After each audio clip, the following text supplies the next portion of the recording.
Jacob was born at 26 weeks, so he was a micro preemie at 1 pound, 10 ounces. We thought that, he just needed to gain the 5 pounds and then we'd take him home and everything would be typical. That wasn't Jacob's story, unfortunately. He received a tracheostomy when he was 3 months of age, a G-tube about 2 years of age, and diagnosed with cerebral palsy around 1 year of age. And somewhere in there, about age 2, he was diagnosed with what was called neurological storming. We went through a lot. We needed support. Me and Kemp were in a relationship was hampered because of all this too. We needed somehow to go outside and get that support that we needed. Our children were suffering too, right? There was all kinds of stress going at us everywhere, in every direction.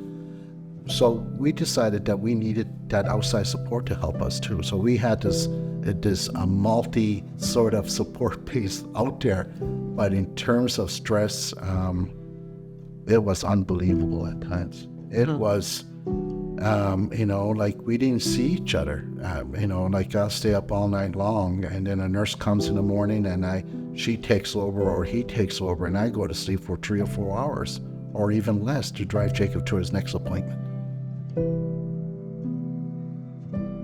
When it became clear how significant Jacob's needs were going to be, we discussed as a family what were we going to do, because it was clear both of us could not continue professionally.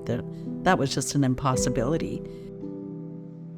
I believe we needed a place where we could feel safe, that we could take Jacob somewhere that staff were quite trained to deal with Jacob's situation was, because that's the problem we had. We had nobody to go to because Jacob has such a multitude of medical issues happening, and we needed a place where we feel safe, that we could unstress ourselves and try to be in that relationship that was meant to be.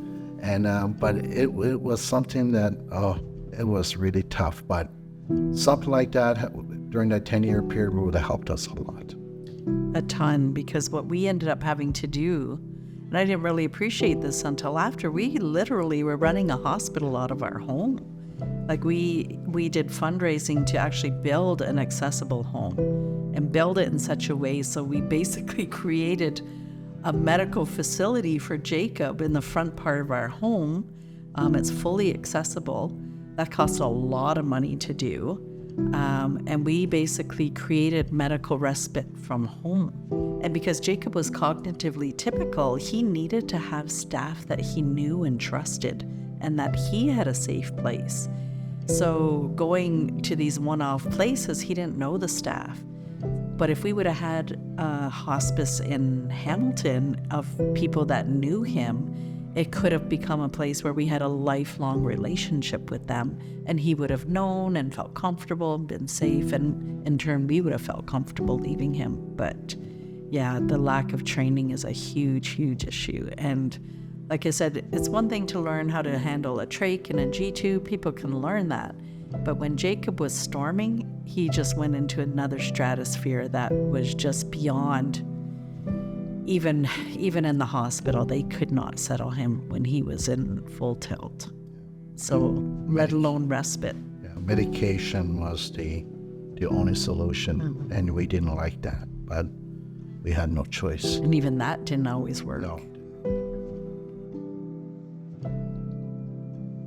Why did you agree to do this video? Ultimately, it's for Jacob, because we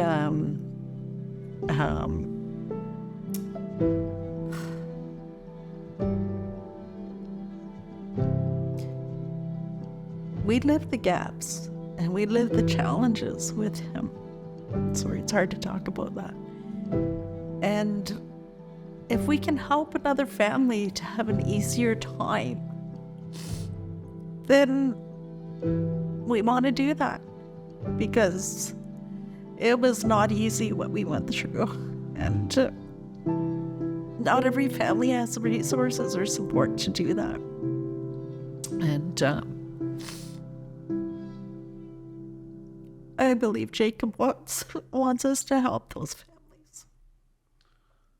One time I went to a conference in London, Ontario, and this elder inspired me by saying this: you can't change yesterday, but you can start today to change tomorrow. And that's exactly what we're doing.